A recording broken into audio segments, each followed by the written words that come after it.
आगे बढ़ेंगे और खबर शामिल कर लेंगे लाहौर से। हमारे नुमाइंदे खुसूसी अजीम चौधरी की रिपोर्ट के मुताबिक प्लॉट फॉर ऑल के नारे के साथ आज मोहसिन नकवी की पंजाब केयर टेकर हुकूमत के खिलाफ प्रेस क्लब लाहौर के सदर अरशद अंसारी ने 2 फरवरी बरोज जुमा को लाहौर प्रेस क्लब से लेकर वज़ीर आला हाउस तक रैली और धरने का ऐलान कर दिया।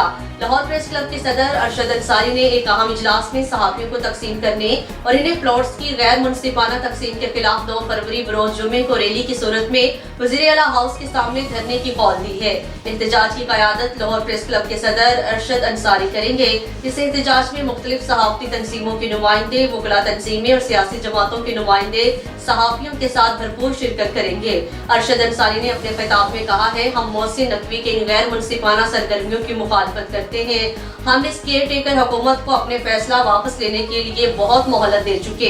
अब 2 फरवरी को भरपूर एहतजाज होगा जिसमें हम वज़ीर आला हाउस के सामने भरपूर एहतजाज करेंगे और धरना देंगे।